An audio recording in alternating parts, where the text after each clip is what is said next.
Hello guys, actually இந்த video பாத்தீங்க அப்படின்னா மெயினா நான் கொண்டு வரதுக்கான ரீசன் வந்து நிறைய ஸ்டூடெண்ட்ஸ் நம்ம கிட்ட பேசுவாங்க பண்ணுவாங்க இல்லையா. ஸோ அதுலயே பாத்தீங்க அப்படின்னா நான் நிறைய டைம் கேட்கிறப்போ அக்கா நான் வந்து ஃபர்ஸ்ட் டிஎன்பிஎஸ்சி ப்ரிப்பேர் பண்ணேன், அடுத்து அதுலேயே ஒரு 2 years ஆயிடுச்சு, அடுத்து நான் பேங்கிங் வந்தேன். ஸோ எனக்கு பாத்தீங்க அப்படின்னா ஒரு 4 years கவர் ஆயிடுச்சு அப்படின்ட்டு.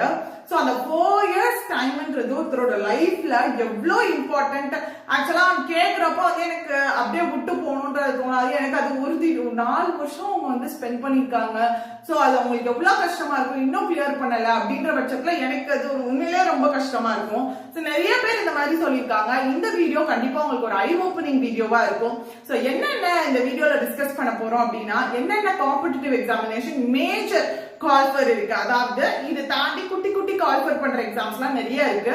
சோ அந்த எக்ஸாம்ஸ்லாம் வந்து இன்னொரு வீடியோவா போடலாம். பட் மேஜரா கால்ஃபர் பண்ணக்கூடிய எக்ஸாம்ஸ், ப்ரிஃபரபிள் எக்ஸாம்ஸ் என்னென்ன, அந்த எக்ஸாம்ஸ் அதோடைய சிலபஸ் அண்ட் எனக்கு எந்த எக்ஸாம் செட் ஆகும், நான் வந்து எந்த எக்ஸாம் சூஸ் பண்ணேன்னா என்னால டக்குன்னு போக முடியும். சோ அடுத்தது பாத்தீங்க அப்படின்னா நான் கவர்மெண்ட் எக்ஸாம் அப்கோர்ஸ் சூஸ் பண்ணலாமா, அதர்வைஸ் ஐ கேன் ஸ்விட்ச் ஓவர் டு பிரைவேட் செக்டார். இது ரெண்டுல எனக்கு கவர்மெண்ட் செக்டார் நான் கண்டிப்பா போக முடியுமா, இல்ல அப்படின்னா பிரைவேட் செக்டார்க்கே போயிடலாமா, இந்த 3 கேள்விக்கான பதில் தான் வந்து இந்த வீடியோல இருக்கும். சோ வாங்க வீடியோக்குள்ள போலாம்.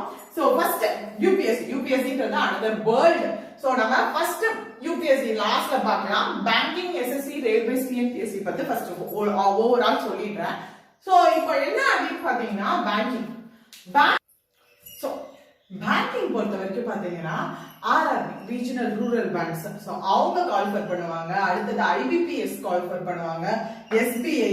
ஸோ இதெல்லாம் பாத்தீங்க அப்படின்னா பேங்கிங் ஒரு பெரிய அட்வான்டேஜ் வந்து ஒரு 12 மாசம் இருக்குன்னா அந்த 12 மாசம் அட்லீஸ்ட் 1 எக்ஸாம் வந்து கண்டிப்பா இருக்கும், ஃபார் ஷியர் இருக்கும். ஸோ இது வந்து ஒரு பெரிய அட்வான்டேஜ். ஸோ ஆர்ஆர்பி பொறுத்த வரைக்கும் அதுல பிஓ, அசிஸ்டன்ட் அண்ட் அதே மாதிரி இதுலயும் பாத்தீங்க அப்படின்னா ஸ்பெசிபிக் உங்க core related, for example IT இல்ல சிஎஸ்சி நீங்க இன்ஜினியரிங் முடிச்சிருக்கீங்க அப்படின்னா அது ரிலேட்டடாவும் வந்து எக்ஸாம்ஸ் இருக்கும். சோ அதே மாதிரி ஐபிபிஎஸ்லயும் பிஓ, கிளர்க் பிளஸ் எஸ்ஓ இதெல்லாமே இருக்கும். இதேதான் எஸ்பிஐக்கும். பிஓ அப்படின்றது ஆபீசர் கேடர் அண்ட் எஸ்ஓ அப்படின்றது ஸ்பெஷலிஸ்ட் ஆபீசர்னு சொல்லுவாங்க. இந்த ஸ்பெஷலிஸ்ட் ஆபீசர் பொறுத்த வரைக்கும் அவங்க ஸ்பெசிபிக் ஃபீல்டு அக்ரிகல்ச்சரா இல்ல வந்து ஐடி, சிஎஸ்சி, அதே மாதிரி இசி இல்ல அப்படின்னா லைக் அவங்களுக்கு வந்து MBA, marketing, HR related. So இந்த மாதிரி ஒவ்வொரு ஸ்பெசிபிக் கேடர் ரிலேட்டடா அந்த எக்ஸாம்ஸும் இருக்கு. சோ அதுக்கு அடுத்து பாத்தீங்க அப்படின்னா ஆர்பிஐயும் அதே மாதிரி அசிஸ்டன்ட் கால்ஃபர் பண்ண போறாங்க. ஆர்பிஐ அசிஸ்டன்ட் இருக்கு, அதே மாதிரி எல்லா இதுலயுமே அசிஸ்டன்ட்டும் இருக்கும், ஆபீசர் போஸ்டும் இருக்கும். அடுத்து செபி, நபார்ட், சிட்பி இதெல்லாம் பாத்தீங்க அப்படின்னா ரெகுலேட்டரி பாடி. ஒவ்வொரு இப்போ ஃபார் எக்ஸாம்பிள் ஆர்பிஐ பொறுத்த வரைக்கும் வந்து கம்ப்ளீட் பேங்கிங் ரெகுலேட்டரி பாடின்னு சொல்லுவாங்க. சோ ஒவ்வொரு ரெகுலேட்டரி பாடியும் எக்ஸாம்ஸ் வைப்பாங்க. சோ அந்த எக்ஸாம்ஸ்லாம் இருக்கு. இதெல்லாம் தாண்டி பாத்தீங்கன்னா ஐடிபிஐ போட்டிருப்பேன். ஐடிபிஐ எல்லாம் பாத்தீங்கன்னா இண்டிவிஜுவல் பேங்க்ஸும் கால்ஃபர் பண்ணுவாங்க. ஐடிபிஐ ஃபார் எக்ஸாம்பிள் இப்போ பாத்தீங்க அப்படின்னா ரெப்கோ கால்ஃபர் பண்ணியிருந்தாங்க லாஸ்ட் மந்த். சோ இந்த மாதிரி ஒவ்வொரு பேங்க்குமே அவங்க இண்டிவிஜுவல் கவர்மெண்ட் பேங்க்ஸ் இருந்தாங்கன்னா அவங்க கால்ஃபர் பண்ணுவாங்க. இந்த ஐபிபிஎஸ் பொறுத்த வரைக்கும் வந்து பப்ளிக் செக்டர் பேங்க்ஸ் எல்லாம் சேர்ந்து பாத்தீங்க அப்படின்னா அந்த பேங்க்ஸ்க்கான உள்ள போகணும் அப்படின்னா அந்த பேங்க்ஸ்குள்ள எதுலையாவது போகணும் அப்படின்னா நீங்க ஐபிபிஎஸ் குவாலிஃபை ஆயிருக்கணும். சோ இந்த மாதிரி ஒவ்வொரு பேங்க்ஸும் வைப்பாங்க. இது தாண்டி பாத்தீங்கன்னா ஒரு சில banks, for example Indian bank, இந்த மாதிரி ஒரு சில பேங்க்ஸ் வந்து அவங்களுக்கு பிஓ நீங்க உள்ள போகணும்னு நினைச்சீங்க அப்படின்னா சோ அவங்களுக்கு தனியா கூட எக்ஸாம்ஸ் வைப்பாங்க. ஃபார் எக்ஸாம்பிள் நீங்க போயிட்டு ஒரு கோர்ஸ் முடிச்சுட்டு அந்த கோர்ஸ் முடிச்சுட்டு அப்படியே ஜாயின் பண்ற மாதிரி இருக்கும். அதனால ஐபிபிஎஸ் ஃபார் எக்ஸாம்பிள் பேங்கிங் பொறுத்த வரைக்கும் கன்சிடர் பண்ணீங்கன்னா கண்டிப்பா எக்ஸாம்ஸ் இருந்துட்டே இருக்கும். ரெக்ரூட்மெண்ட் ப்ராசஸ் ரொம்ப ரொம்ப ஃபாஸ்டா இருக்கும். ஃபார் எக்ஸாம்பிள் ஒரு 6 மாசத்துக்குள்ளேயே அந்த கம்ப்ளீட் ரெக்ரூட்மெண்ட் ப்ராசஸ் முடிஞ்சிடும். இப்போ நீங்க கால்ஃபர் பண்றாங்க, இன்னைக்கு தான் நீங்க பிரிலிம்ஸ் எழுதுறீங்க அப்படின்னா இந்த பிரிலிம்ஸ் டு இன்டர்வியூ வரைக்கும் இருந்துச்சுன்னா, ஏன்னா ஆபீசர் கேடர்னா இன்டர்வியூ வரைக்கும் இருக்கும், இல்ல அப்படின்னா 2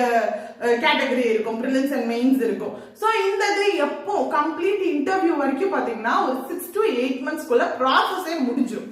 சோ அதனால அப்கோர்ஸ் நீங்க எனக்கு வேகமா போகணும்னு நினைச்சீங்க அப்படின்னா பேங்கிங் சூஸ் பண்ணலாம். ஆனா எதையுமே வந்து நீங்க லைக் ரெக்ரூட்மெண்ட் ப்ராசஸ் வச்சு சூஸ் பண்றதை காட்டிலும் எது எனக்கு செட் ஆகுன்றத பார்க்கணும். சோ அது என்ன அப்படின்னா பேங்கிங்கான சிலபஸ் என்ன அப்படின்னு பாத்தீங்கன்னா இங்கிலீஷ் இருக்கும், ஆக்டிவ் அண்ட் ரீசனிங். 3 பிரிலிம்ஸ்க்கு இருக்கும். பிரிலிம்ஸ் கேட்டகரி அதாவது ரெக்கார்ட் ஆகுதா ஒரு நிமிஷம் பாத்துக்கிறேன். ஓகே, so prelims category இதே mains category இதே aptitude english reasoning plus banking awareness current affairs insurance awareness இருக்கும் mains levelக்கு. so நீங்க வந்து எனக்கு aptitude and english வந்து பிடிக்கும் படிக்க பிடிக்கும் நினைச்சீங்க அப்படின்னா கண்டிப்பா banking சூஸ் பண்ணலாம். அடுத்தது பாத்தீங்கன்னா SSC பொறுத்த வரைக்கும் CGL, CHSL, MTS, GD, Steno இதெல்லாம் மேஜர் குவாலிஃபை பண்றது மேஜரா குவாலிஃபை பண்ணக்கூடிய எக்ஸாம்ஸ், அதாவது more than 1000 போஸ்ட் இருக்கக்கூடிய எக்ஸாம்ஸ். பிகாஸ் இப்ப பாத்தீங்க அப்படின்னா நியர்லி இந்த SSC ல மட்டும் 1 lakh plus வேகன்சிஸ் இருக்கு. ஆல்ரெடி வந்து GD குவாலிஃபை பண்ணிருக்காங்க, CGL அண்ட் இப்போ CHSL குவாலிஃபை பண்ணிருக்காங்க. சோ பல்க் வேகன்சிஸ் இப்ப கொடுக்குறாங்க. இதுல என்னென்ன சப்ஜெக்ட் இருக்குன்னு பாத்தீங்கன்னா இங்கிலீஷ் இருக்கு, ஆப்டி இருக்கு, ரீசனிங் and இது தாண்டி ஜெனரல் அவேர்னஸ் இருக்கும். இப்போ ரெண்டு செட் இப்ப டிஎன்பிஎஸ்சிக்கு வருவோமே ஒவ்வொன்றாவே பார்ப்போம். சோ இந்த செட் பொறுத்த வரைக்கும் இங்கிலீஷ்ல இருக்கட்டும், ரீசனிங் ஆப்டியா இருக்கட்டும், பேங்கிங் விட இது கண்டிப்பா ஈஸி தான். ஏன்னா பேங்கிங் மெயின்ஸ் எக்ஸாம்க்குலாம் போனீங்க அப்படின்னா கண்டிப்பா ரொம்ப டிஃபிகல்ட்டா தான் ஆப்டிலாம் கேக்குறாங்க. அந்த அளவுக்கு டிஃபிகல்ட்டி இருக்காது. ஆப்டில எக்ஸ்ட்ராவா நீங்க அட்வான்ஸ்டு மேத்ஸ் படிக்கிற மாதிரி இருக்கும். அண்ட் இங்கிலீஷ் பொறுத்த வரைக்கும் பேங்கிங்கை விட ஈஸியா தான் இருக்கும். இதுல vocabulary, idioms and phrases, இந்த ஒன் வேர்ட் சப்ஸ்டிடியூஷன் சொல்லுவாங்க, அதுக்கெல்லாம் இதுல ப்ரையாரிட்டி அதிகமா கொடுப்பாங்க. அவ்வளவுதான். அண்ட் ரீசனிங் ரொம்ப ரொம்ப ஈஸியா இருக்கும். பேங்கிங் கம்பேர் பண்றதை விட எக்ஸ்ட்ரா படிக்க வேண்டியது ஜெனரல் அவேர்னஸ், ஜெனரல் சயின்ஸ், இது மட்டும் தான் எக்ஸ்ட்ரா படிக்க வேண்டியதா இருக்கும். இதுல பாத்தீங்கன்னா டயர் 1, டயர் 2 அப்படின்ற மாதிரி உங்களுக்கு டயர் 3 ஈவன் CGL எல்லாம் பாத்தீங்க அப்படின்னா 4 டயர் வரைக்கும் இருக்கு. ஒரு சில எக்ஸாம்ஸ்ல பாத்தீங்க அப்படின்னா 3 டயர் இருக்கும். அந்த மாதிரி ஒவ்வொரு எக்ஸாமுக்கும் எத்தனை டயர் அப்படின்றது வேரி ஆகும். இது இருக்கு. அடுத்தது ரயில்வேஸ். SSC ப்ரிப்பேர் பண்றவங்க தாராளமா இந்த ரயில்வேஸ் ப்ரிப்பேர் பண்ணலாம். பிகாஸ் இந்த இங்கிலீஷ் வந்து இருக்காது நிறைய கேட்டகரியில. ஆப்டி இருக்கும், ரீசனிங் இருக்கும், general awareness and general science இருக்கும். அண்ட் மெயினா பாத்தீங்க அப்படின்னா இந்த SSC ப்ரிப்பேர் பண்றவங்க எல்லாருமே ரயில்வேஸ் எழுதுவாங்க. பிகாஸ் ரெண்டும் மோர் ஆர் லெஸ் சிமிலரா தான் இருக்கும் லெவல் ஆஃப் எக்ஸாம் பொறுத்த வரைக்கும். இதுல junior engineer, group D, NTPC, ALP இதெல்லாம் குவாலிஃபை பண்ணுவாங்க. இது தாண்டி நிறைய எக்ஸாம்ஸும் இருக்கு, பாராமெடிக்கல், இந்த மாதிரி நிறைய எக்ஸாம்ஸும் இருக்கு. சோ SSC ப்ரிப்பேர் பண்றீங்கன்னா ரயில்வேஸ் ஒரு முக்கியமான பாயிண்ட் நான் சொல்றேன். என்ன அப்படின்னா நேத்து நான் SBI POக்கு ரிவ்யூக்கு காலேஜ்க்கு போயிருந்தப்ப ஒரு சார் சொன்னாரு, அவர் RRB NTPC கிளியர் பண்ணியிருந்தவர். அவர் சொன்ன விஷயம் என்ன அப்படின்னு பாத்தீங்கன்னா, மேம் இந்த மாதிரி நிறைய பேர் பாத்தீங்கன்னா நான் RRB கிளியர் பண்ணிட்டேன், ஆனா அங்க போயிட்டு தமிழ்நாடு யாராவது இருக்கீங்களா அப்படின்னு சொல்லி சென்னை ஜோன் தான் அப்ளை பண்ணேன். ஆனா சென்னை ஜோன்ல 75% வந்து நார்த் இந்தியன்ஸ் தான் பாஸ் பண்ணிருக்காங்க. நம்ம தமிழ்நாடு மக்களுக்கு அதை பத்தி அவேர்னஸே இல்ல. ஈவன் SSC லாஸ்ட் CGL நடந்தப்போ அப்பியர் ஆனவங்க பாத்தீங்க அப்படின்னா ரொம்ப இருக்கிறதுலயே ரொம்ப ரொம்ப ரொம்ப கம்மியா தான் அப்பியர் ஆயிருக்காங்க. அதாவது அப்ளை பண்ணிருக்காங்க, அப்பியர் ஆனவங்க ரொம்ப கம்மியா அப்பியர் ஆயிருக்காங்க.